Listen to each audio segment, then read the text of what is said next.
हिंदी, हिंदू और हिंदुत्व मध्य प्रदेश की एक खास पहचान है। और मध्य प्रदेश की इस पहचान में एक नींव और रख जाती है जब मध्य प्रदेश के प्रोटेम स्पीकर रामेश्वर शर्मा आ जाते हैं। इस वक्त रामेश्वर शर्मा हमारे साथ मौजूद हैं। हम उनसे तमाम मुद्दों पर बातचीत करेंगे। रामेश्वर जी, इंडिया न्यूज में आपका स्वागत है। जी नमस्कार। हिंदी, हिंदू और हिंदुत्व, ये आपकी पहचान है। कार्यकर्ता से लेकर, विधायक से लेकर और प्रोटेम स्पीकर तक आपने एक उपस्थिति दर्ज की है। ऐसी उपस्थिति कि जब आप प्रोटेम स्पीकर की शपथ लेने जाते हैं तो जय श्री राम के नारे लगाते हैं। विधानसभा का मुद्दा होता है तो वहां पर आपकी साफ छवि देखी जाती है हिंदुत्व के तौर पर। और प्रस्ताव पास होने की बात होती है तो वो भी कहीं ना कहीं हिंदुत्व के इर्द गिर्द घूमते हुए नजर आते हैं। ऐसा क्यों है? एक सभापति, एक प्रोटेम स्पीकर ऐसा क्यों करता है? ये भारत के संवैधानिक व्यवस्था है जी। हिंदुस्तान भारत के संविधान में लिखा है। रामेश्वर शर्मा ने नहीं लिखा जी। बाबा साहब अम्बेडकर ने लिखा है। हाँ। डॉक्टर राजेंद्र प्रसाद जी की अध्यक्षता में लिखा गया है। हाँ। और भारत का संविधान जब हिंदी को प्राथमिकता देता है, हाँ। भारत का संविधान जब राम को प्राथमिकता देता है, भारत का संविधान जब कृष्ण को प्राथमिकता देता है, भारत का संविधान महावीर को प्राथमिकता देता है, भारत का संविधान गुरु नानक को प्राथमिकता देता है, भारत का संविधान गौतम बुद्ध को प्राथमिकता देता है, तभी तो हिंदी, हिंदू, हिंदुस्तान बनेगा। आप उस मुस्लिम और उनके गुरुओं को भूल रहे हैं। नहीं, मुस्लिम और उनके गुरुओं का भाई भारत में आपने सबका जिक्र किया भाई, मैंने जिक्र उनका किया जिनमें संविधानिक व्यवस्था है। हाँ। जिनका संविधानिक व्यवस्था है। अब संविधान फिर आता है संख्या वर्ग पर। कि संविधान में अल्पसंख्यकों के हित कैसे सुरक्षित होंगे, बहुसंख्यकों के कैसे सुरक्षित होंगे, फिर उस पर डिस्कशन आता है। लेकिन राम के बारे में अगर मैं जय श्री राम या राम बोलता हूं तो कौन सा अपराध करता हूं भाई? बाबा साहब अम्बेडकर ने पेज नंबर 6 पर भगवान राम का चित्र लगाया है।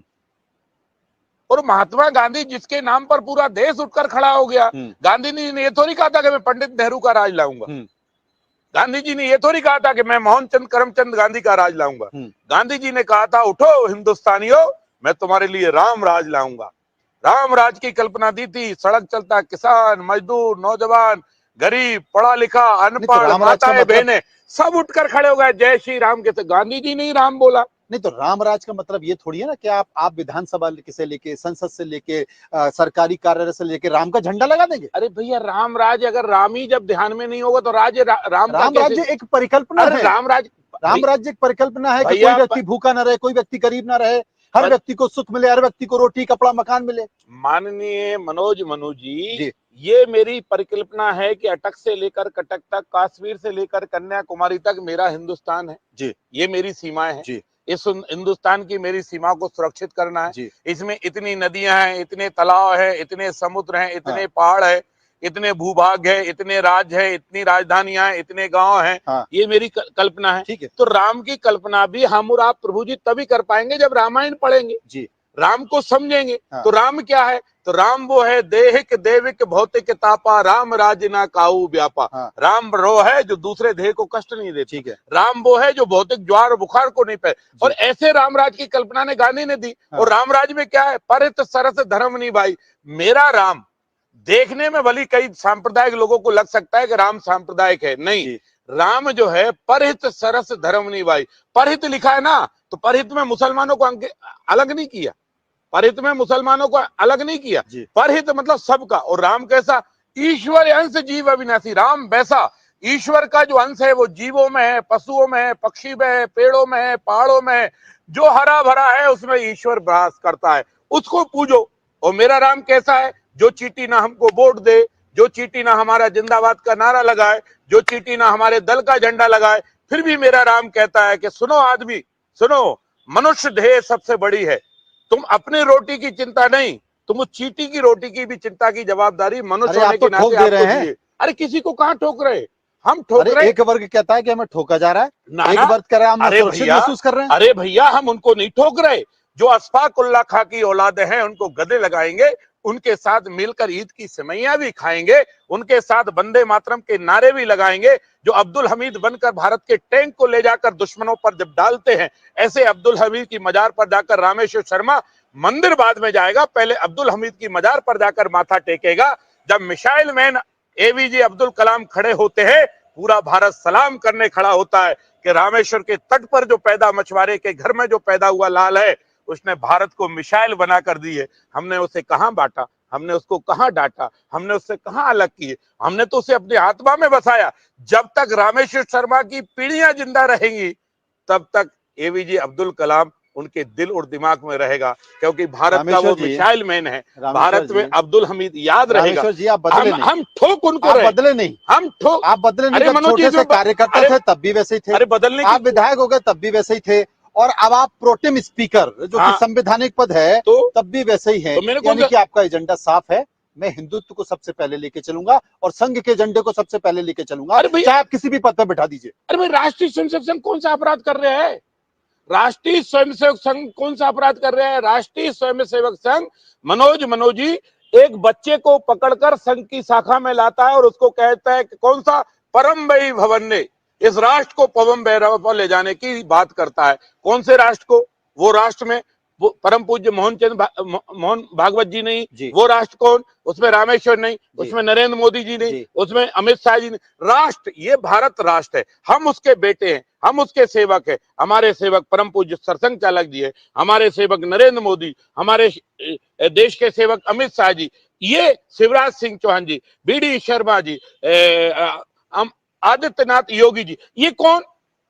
देश पहले, हम रहे या ना रहे, हम उस अटल बिहारी वाजपेयी जी की पार्टी के हैं। मनोज जी, ये पार्टी का नेता सदन के अंदर उठकर कहता है सत्ता आएंगी सत्ता जाएंगी, पर ये देश रहना चाहिए। हमारे जब हम 2 थे तब भी राम के भरोसे थे, और आज 319 है तब भी राम के भरोसे। अच्छा, अगर मेरा डॉक्टर श्यामा प्रसाद मुखर्जी नेहरू का मंत्रिमंडल छोड़कर ये कहकर जाते हैं कि नेहरू जी नहीं, ये श्यामा प्रसाद मुखर्जी कश्मीर की धरती पर वीजा लेकर नहीं जाएगा। ये आजाद भारत, कश्मीर भारत का हिस्सा है, बिना वीजा के जाएगा, अरेस्ट होते हैं, एक बात सुनिए, मौत होती है, उन्हें जेल दिया जाता है। रामेश्वर जी, लेकिन हमने तब भी एक सवाल मैं पूछना चाहता हूं। सरकार का कामकाज है कि विधानसभा में तमाम सारे प्रस्तावों को लेके आना है। एक प्रस्ताव आता है और उस प्रस्ताव के बारे में चर्चा की जाती है, किसी वर्ग विशेष को टारगेट करके हुए ये प्रस्ताव आया है।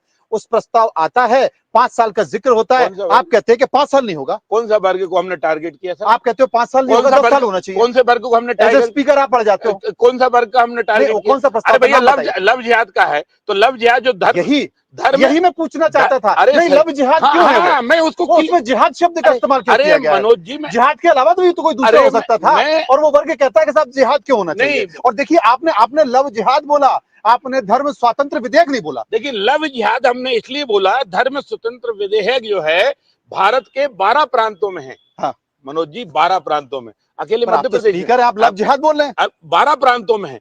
उसके पीछे का है, जब तक नरगिशा दत्त सुनील दत्त से प्यार करती है जी, वो लव है, ठीक है कि वो लव है। शर्मिला टैगोर, उसके क्या नाम है, हमारे जो पटौदी से, ठीक है, लव है। अब लव नहीं है, अब जिहाद है। जिहाद कैसे? सीता को रूबिया बनाने का धंधा इस देश में शुरू हो गया। बेटी को फेसबुक पे नाम बदलो। आज मनोज मनु किसी से मोहब्बत करें, मनोज मनु लिख के पढ़, अगर उससे संवाद कर रहे हैं तो कोई आपत्ति नहीं, क्योंकि इनका पैदाशी नाम मनोज मनु है, परिवार ने इनको नाम मनोज मनु दिया, इनका धर्म हिंदू है, सनातन संस्कृति को मानने वाले हैं, भारतीय नागरिकता है। सोहेल खान सोहेल सिंह बनकर अगर किसी से मोहब्बत करता है तो बताओ, उसकी दुचाई होनी चाहिए कि नहीं? उसका इलाज होना चाहिए कि नहीं? होना चाहिए ना भाई। क्यों? उसने बेटी के साथ छल किया है, उसने बेटी के साथ कपट किया है, उसे हिंदू कहकर लव और प्यार किया है, उसे अपने जाल में फंसाया। लेकिन आप अड़ क्यों गए? 5 साल से ऊपर क्यों चले? अरे क्यों नहीं करेंगे भैया? भारत आप ही की सरकार कर रही थी कि 5 साल ठीक है। नहीं, आपने कहा मैं स्पीकर हूं, नहीं होने दूंगा। नहीं, मैंने 10 साल होना चाहिए। अरे सर, मैंने ये नहीं कहा। आप समझिए, भारत के सर्वोच्च न्यायालय ने एक पटना या बिहार के एक मामले में निर्णय दिया। हाँ, सर्वोच्च न्यायालय ने कहा कि 5 साल, केरल में भी दिया था, 5 साल से 7 साल के बीच के जो सजा के प्रावधान हैं, हाँ, उनके प्राधिकृत अधिकारी उनकी जमानत ले सकते हैं। हाँ, ठीक। तो हमने कहा कि अगर बेटियों को अपराधियों से बचाना है और अपराधियों की चुंगल से बेटी को छुड़ाना है और बेटी की सुरक्षा करना है, तो कानून जब हम 2 साल का बनाए या 10 साल का, जिन्हें हमें गाली देना वो देंगे, जिन्हें हमारा विरोध करना है वो करेंगे। तो हमने कहा कि भाई कानून इतना सख्त बनाइए कि कानून का कम से कम ट्रायल हो तो सेशन ट्रायल हो, ठीक है कि नहीं? और अगर इससे कभी मामला बिगड़ता है तो हाई कोर्ट ट्रायल जाएगा। पुलिस को 90 दिन उस अपराधी के खोजबीन करने, उसके दस्तावेज पलटने और उस अपराधी को पकड़ने और उस अपराधी को कौन कौन लोगों ने संरक्षण दिया है और वो अपराध में और कौन कौन लोगों के साथ उसने धोखाधड़ी की है, 90 दिन में उसका जब पूरा डिटेल आ जाएगा तो तब वो चालान पेश होगा। तो न्यायालय उस चालान का अध्ययन करके सक्षम स्वीकृति के आधार पर जमानत देने योग्य होगा तो देगा, अन्यथा सीधे कोर्ट ट्रायल पर ले लेगा।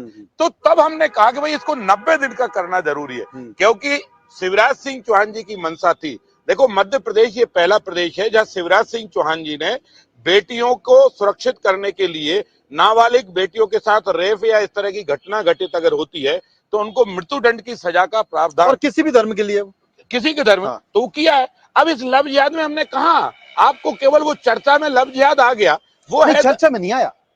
आप पास तो करते हो धर्म स्वतंत्र विधेयक, हाँ ये, लेकिन जब मीडिया में जाते हो, भाषण देते हो तो कहते हो लव जिहाद, और आपत्ति के साथ जिहाद तो जुड़ा हुआ है ना भाई, जिहाद तो जुड़ा हुआ है किसी वर्ग से। जिहाद क्यों जुड़ा है? जिहाद क्या है? क्या है जिहाद का अर्थ क्या है बताइए, आप समझाइए। उर्दू वाले बताएं। जिहाद का मतलब है युद्ध। जिहाद का मतलब है गुंडागर्दी। किससे युद्ध लड़ रहे हो भैया? शांति का, बापू का देश। तो आप लव युद्ध करते थे? क्यों लव गुंडागर्दी करते थे? क्यों करते थे? जिहादी क्यों करेंगे? नहीं, जिहादी हमने तो संदेश, हमने तो धर्म क्योंकि रामेश्वर शर्मा बैठा है, हमने धर्म रामेश्वर शर्मा संकेत हिंदुत्व को लेकर देंगे। अरे भैया, शिवराज सिंह चौहान जी ने इस प्रस्ताव को लाए हैं, 10 साल की सजा का प्रावधान किया है। आदित्यनाथ योगी जी लाए हैं धर्म स्वतंत्र विधेयक, और आप कहते हो लव जिहाद कानून है। कर्नाटक लाया है, वो कहते हैं धर्म स्वतंत्र विधेयक और आप कहते हो नहीं लव जिहाद कानून। नहीं तो इसलिए आरोप लगते हैं कि आप संघ का एजेंडा लागू कर रहे हैं। लोगों को समझाने में जो जरूरी है वो समझाया जाना चाहिए। समझाना चाह रहे हैं, समझाना चाह रहे हैं, बताना चाह रहे हैं, तो वही तो हम आपको पूछ रहे हैं। उसमें क्या गलत है? क्या सीता को सुरक्षित रखना रामेश्वर शर्मा की जवाबदारी नहीं है? नहीं है। अरे भैया, मैंने रूबिया को भी तो सुरक्षित रखना आपकी जवाबदारी है। हिंदुस्तान में यही देश का है, आप समझिए। मैं छत्रपति शिवाजी को मानता हूँ। छत्रपति शिवाजी के सामने जब औरंगजेब की पत्नी को उठाकर लाया गया और छत्रपति शिवाजी के सैनिकों ने कहा कि महाराज आज हम आपको तोहफा देंगे, तो उन्होंने कहा क्या तोहफा है? तो जो औरंगजेब की पत्नी को लाके जब उनके सामने पेश किया गया तो छत्रपति शिवाजी ने प्रणाम करते हुए कहा कि मेरा झगड़ा औरंगजेब से है, क्रूर आतताई और आक्रांता से, उसकी पत्नी से नहीं, इसलिए मैं आपको प्रणाम करता हूं। और सैनिकों को आदेश दिया कि जा सम्मान छोड़ दो। ये हिंदुस्तान है। या सीता भी सुरक्षित रहेगी या रूबिया भी सुरक्षित रहेगी। मेरे गांव में बेटी किसी की भी हो, हिंदू की हो मुसलमान की, बेटी मेरे गांव की है। अगर उस बेटी के ऊपर किसी ने आंख उठाई तो उसकी आंख फोड़ने का काम हम लोग करेंगे। चलिए, बहुत बढ़िया, ये हमारी बहुत बढ़िया। लेकिन चर्चा ये चल रही है कि साहब देश का सबसे बड़े pro tem speaker, Guinness world of record में नाम आ गया आपका। अब ये मजबूरी है या जरूरी है, ये समझाइए। नहीं, ना मजबूरी है ना जरूरी है। या संतुष्ट करना रामेश्वर? नहीं, ना मजबूरी है सर, ना जरूरी है, ना संतुष्ट करने का कोई इरादा है। आप समझिए, मैं जिस एजेंडे के तहत आप चल रहे हैं, मुझे लगता है कि आपको तो कंटिन्यू कर देना चाहिए। बड़ी मांग चल रही है भैया। एजेंडा प्रोटेम हटा के सीधे स्पीकर। अरे एजेंडा तो हमारा 1951 से शुरू हो गया था। जब श्यामा प्रसाद मुखर्जी ने जनसंघ बनाया था। एजेंडा तो तब से शुरू हो गया था जब दीनदयाल उपाध्याय जी शुरुआत में आए थे। तो एजेंडा तो हमारा पहले से चल रहा है। हमारा एजेंडा कोई रामेश्वर के आने से बढ़ जाएगा, रामेश्वर के आने से बढ़ जाएगा और रामेश्वर के ना रहने से घट जाएगा, नहीं।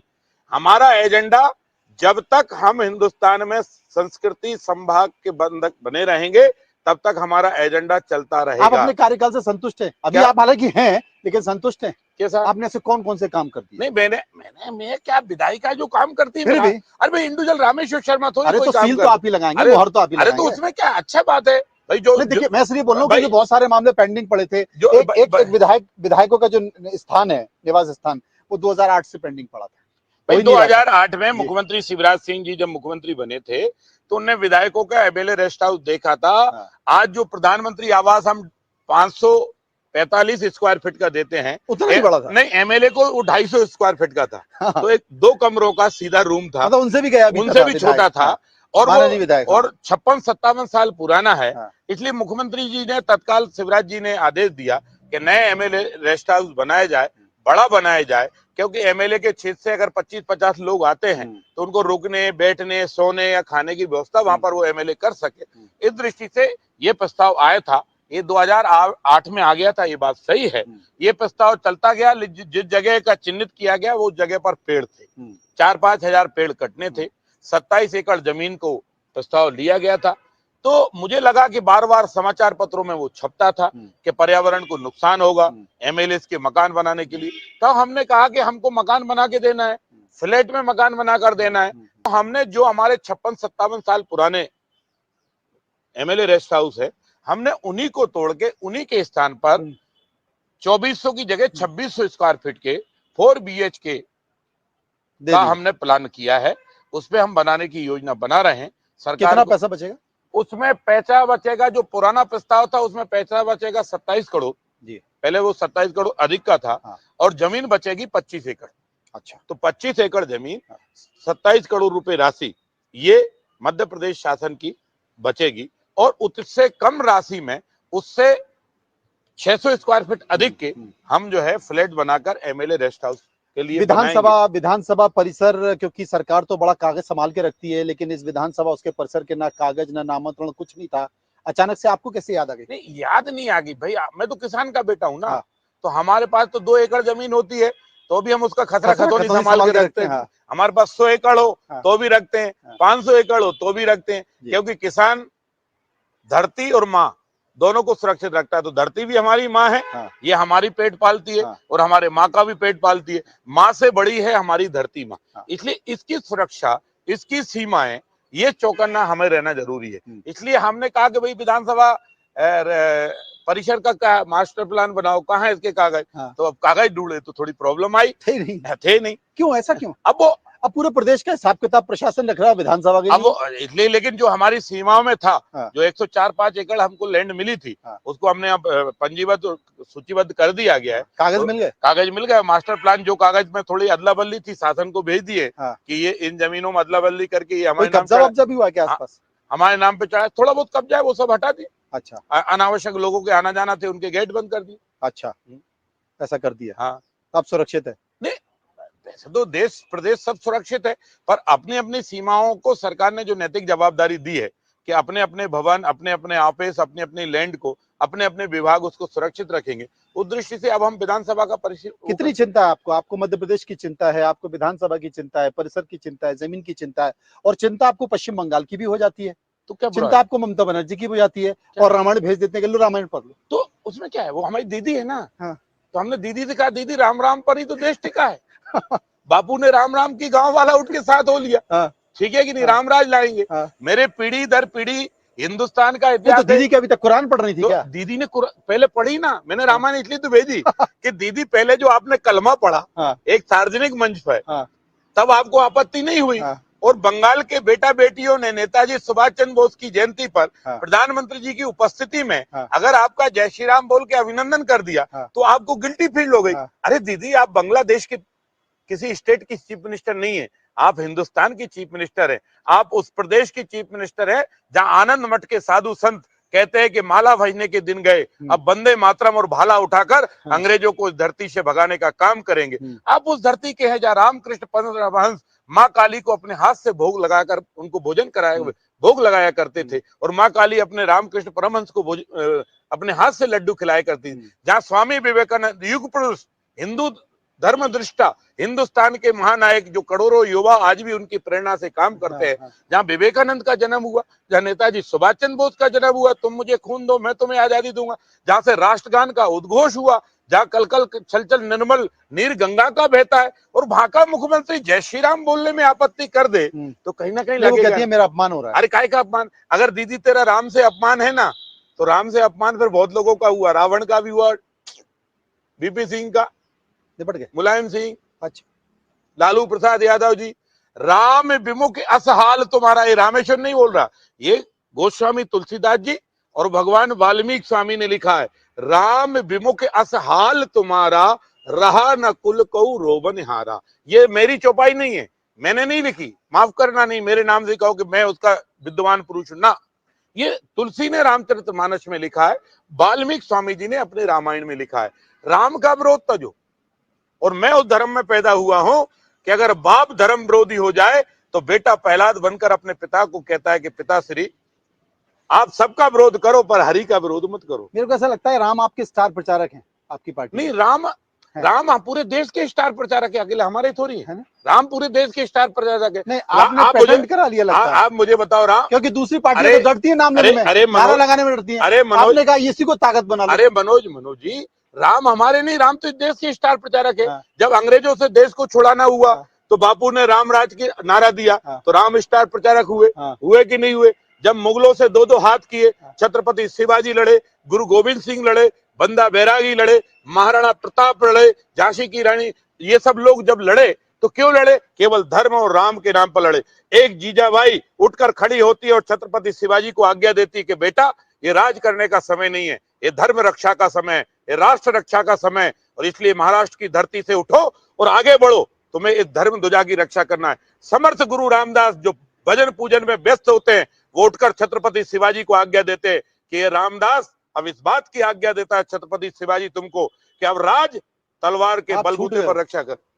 आप छूट गए। क्यों? क्योंकि पश्चिम बंगाल में जो चुनाव हो रहा है वो हिंदुत्व को लेकर हो रहा है। तो देखो, नरोत्तम मिश्रा को भेज दिया, प्रहलाद पटेल को भेज दिया, केशव मौर्य को भेज दिया, मध्य प्रदेश के और लोग जा रहे हैं, अरविंद मेनन पहुंच गए। आपके ऊपर निगाह नहीं पड़ी अमित शाह की? क्या देखो, ये हम लोग जो है ना, आप भी लकीर खींच दोगे वहां जाके? नहीं सर, हम लोग जो है ना बटालियन के सूबेदार लोग हैं, ठीक है। हम हमारे कमांडर लोग पहुंचते जा रहे हैं, चिंता मत करिए। कमांडर जब जैसे जैसे उनकी अपनी अपनी चौकी स्थापित कर देंगे और कहाँ अपन पहुंच जाएंगे, तो कहाँ किसको डालना है, वो जब कमांडर निर्देश होंगे उसमें सब डलेंगे। लेकिन इतना ध्यान है कि हम दीदी से ये कहना चाहते हैं कि दीदी, हम चाहते हैं आप हमको गाली दो, आप मोदी जी को भी गाली दो, आप अमित शाह जी को भी गाली दो, आप पूरी भाजपा को गाली दो, पर राम से बैर मत करो, राम से बैर मत। अरे अब तो देखो ना दिग्विजय सिंह, अब तो देखो ना दिग्विजय सिंह किस तरह रोता था, किस तरह छाती पीटता था, ठीक है कि नहीं। भावरी टूट गई, 3-3 दिन तक शायद खाना नहीं खाए, लोग ऐसा कहते हैं। अच्छा, हाँ ऐसा कहते हैं दिग्विजय। और भूख हड़ताल पे मैं मर जाऊंगा, हे मुसलमानों का क्या सर्वनाश कर दिया, ये सब चीजें के। अच्छा? आज भाई दिग्विजय सिंह ने 1,11,1111 क्यों दिए? उन्हें मालूम है कि अगर ये रसीद नहीं रखूंगा तो अगली रसीद मेरी कहाँ कटेगी, ये पता नहीं चलेगा। इसलिए राम का विरोध के कारण, देखिए बीजेपी के कारण तमाम ऐसे नेता हैं, तमाम ऐसे राज्य हैं, वहां पर उनके अपनी कटने की संभावना बहुत होने लगी है।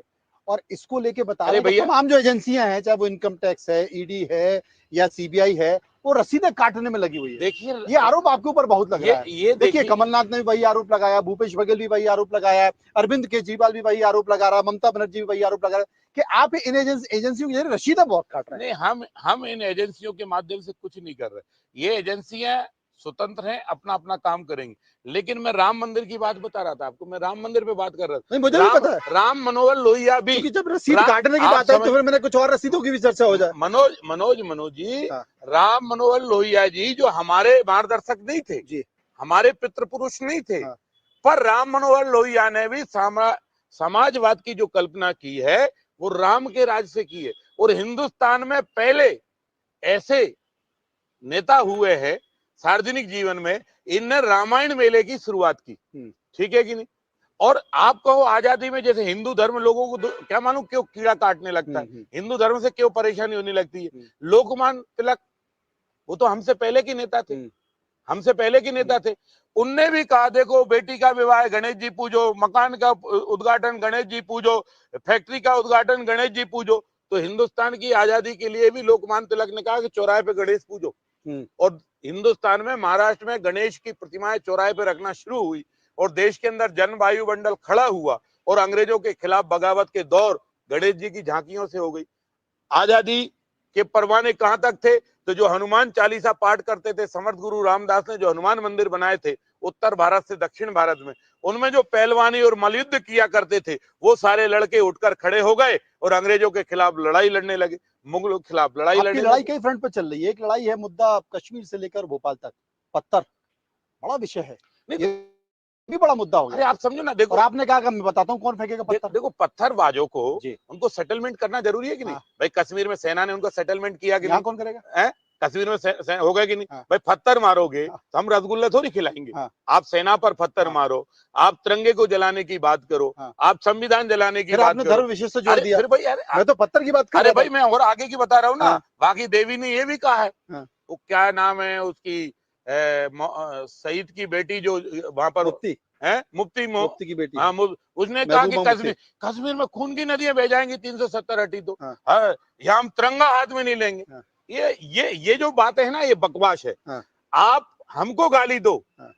आप हमारे खिलाफ षड्यंत्र करो, आप हमको मार डालो, लेकिन आप कहोगे तिरंगा, तिरंगे तो तुम्हारे पुरखों को भी उठाना पड़ेगा। अगर भारत में रहना है और तो नहीं उठाया तो भारत का राष्ट्रीय ध्वज नहीं उठाया उन्होंने। उठाया नहीं उन्होंने। अरे उनको उन्होंने कहा मैं तभी उठाऊंगी जब सरकार बन जाएगी मेरी। सरकार तो उनके पुरखों की अब बनना बंद हो जाएगी। 370 खत्म हो जो जाएगी। तिरंगे का विरोध करेगा उसकी सरकार कहीं भी किसी भी प्रांत में नहीं बनेगी। रामेश्वर शर्मा का विरोध करोगे तो चलेगा, लेकिन राष्ट्रीय ध्वज का विरोध करोगे तो ये देश बर्दाश्त नहीं करेगा। और इसलिए अब उनके भी काम लगने वाले। तो पत्थरबाजों का पहला सेटलमेंट कश्मीर की धरती पर सेना ने कर दिया। अब पत्थर बंद, मोदी जी ने कहा कि अब पत्थर प्रतियोगिता बंद, अब राष्ट्र और वंदे मातरम की प्रतियोगिता और झंडे बंधन की प्रतियोगिता। अब वहां का सारा मुसलमान झंडा बंधन भी कर रहा है, चुनाव भी लड़ रहा है, जीत कर भी आ रहा है। कहते भी ना भय बिन प्रीत नहीं होती। अरे वो भय नहीं, देखो ये भी तो रामायण में लिखा। अरे सर भय, कश्मीर के लोगों उठा लिया आपने। कश्मीर के लोगों को चाहिए था पाकिस्तान से सुरक्षा। हाँ। वो जो राय वहां की सत्ता थी वो पाकिस्तान आधारित। आपने इन्हीं को उठा के अंदर कर दिया। तो हमने आतंकवादियों को उठा के अंदर भी कर दिया। अच्छा, सब आतंकवादी। अरे अंदर भी कर दिया, कुछ लोगों को नीचे भी कर दिया, कुछ लोगों को दफन भी कर दिया। जो पाकिस्तान के मंसूबों को हिंदुस्तान में पालेंगे, हमारे तीर्थ स्थलों पर, हमारे तिरंगे पर, हमारे सेना पर, हमारी वायुयान पर हमला करेंगे, उनको दफन कर दिया जाएगा, उनको उन्हीं के शस्त्र से मारा जाएगा। इसलिए वो हिंदुस्तान है कि रात को सपने में सोने वाले लोगों सावधान रहना। देश के खिलाफ सपना लिया तो ठीक नहीं होगा। अगर तुमने ठीक नहीं होगा तो ठोक देंगे। क्या करेंगे? अरे भाई देश के खिलाफ कब तक बोलने देंगे? सही बात। क्या करें? भारत माता को कब तक डायन कहने देंगे? और इसलिए भारत, राम मेरा जो है ना वो राष्ट्र पुरुष है। अब एक चीज बताइए, एक अंतिम सवाल पूछते हैं। प्रोटेम स्पीकर है आप, बड़ा लंबा समय आपको हो गया। अब सुनने में आ रहा है कि सरकार नया स्पीकर तय करने जा रही है। बढ़िया। तो ये प्रोटेम हट जाएगा या कोई नया आ जाएगा? कोई भी आए। और कोई नया आ जाएगा तो हम रामेश्वर शर्मा को कहाँ देखेंगे? रामेश्वर शर्मा मैदान में तो अभी भी है, कल भी ऐसी गार्डन में बैठ के आप और हम मिलेंगे, फिर जय श्री राम करेंगे, फिर वंदे मातरम के नारे लगाएंगे। जो हुकुम दल का। कम समय में बड़ी अच्छी उपस्थिति दर्ज की है। पार्टी दरकिनार कैसे कर पाएगी? भाई ये देखिए, ये किनार दरकिनार ये पार्टी का काम है। ठीक है कि नहीं? इस पे ज्यादा अपने को दिमाग लगाने की जरूरत नहीं है। अपने को केवल एक बात पे दिमाग लगाइए, लेके चलना अपने को तो जो पार्टी का, जो राष्ट्र का एजेंडा है उसको सामने रखिए। हिंदुस्तान के लिए अपने को काम करना है ना। कल हिंदू और हिंदुस्तान। अरे भैया ना, कल रामेश्वर शर्मा ने कोई सा विधायक बनने का सोचा था, विधायक बन गए। 2 बार बन गए। कौन सा प्रोटेम स्पीकर बन गए। ठीक है कि नहीं? जो कभी कल्पना से बाहर, तो दे कौन रहा है? हुई है वही जो राम रच राखा। ठीक है कि नहीं? यहाँ भी राम। राम है भाई, राम है। देखो बिना, मनोज जी आप मेरा इंटरव्यू ले रहे हो, अगर राम ने डोरी खींच दी तो पता चला मैं इंटरव्यू ही नहीं दे पाऊं। सही कह रहा हूं। ठीक है कि नहीं? इसलिए मुझे, आपको भरोसा हो कि नहीं हो, मुझे तो पूरा भरोसा है कि हम राम के हैं, हम राम के थे, हम राम के रहेंगे। राम ने 2 से लेकर कहां तक पहुंचा दिया हमको। और इसलिए हम तो प्रार्थना करेंगे कि राम जिए तेरे लिए, मरे तेरे लिए। राम राष्ट्र है, राष्ट्र राम है, सारी सृष्टि राम की। इस कल्पना को लेकर जब चलोगे, हिंदू मुसलमान का भेद खत्म हो जाएगा। क्योंकि राम भेद नहीं, राम ईश्वर अंश जीव। बस राम के सामने ये है कि दानवों को भी समझाने का प्रयत्न करता है मेरा राम। सीता का वैदेही का अपहरण हुआ तो लंका को 1 नहीं 3-3 संदेश दिए गए, समुद्र को भी 1 नहीं 3-3 दिन तक बैठकर संदेश दिए गए। मेरा राम प्रार्थना करता है, सुधरो प्रभु, समय आ गया है, वक्त आ गया है, देश के साथ कदम से कदम मिलाओ, धर्म के साथ कदम से कदम मिलाओ, ऐसे मिलकर चलो। ये आपका देश है भाई, ये कोई मेरी बापोती नहीं है। ये मनोज जी मेरी बापोती नहीं, ये देश सबका है। सर्वे भवन्तु शुक्ना। आप बताइए, आप हिंदू हैं, आप मंदिर जाते हैं, आप आरती करते हैं, वहां बोला जाता है विश्व का कल्याण हो। हम तो ये भी कह सकते हैं पाकिस्तान को छोड़ के बाकी का कल्याण हो। आप पर हमने बोला, मुझे लगता है आपके अगर तेवर रहे तो आप कह देंगे। अरे भैया नहीं, हम ये नहीं कहेंगे, हम ये नहीं कहेंगे, हम कहेंगे सबका कल्याण हो। और एक दिन लाहौर कराची की छाती पर भारत वहां तक बढ़े और वहां तिरंगा फहराने का मौका मिले।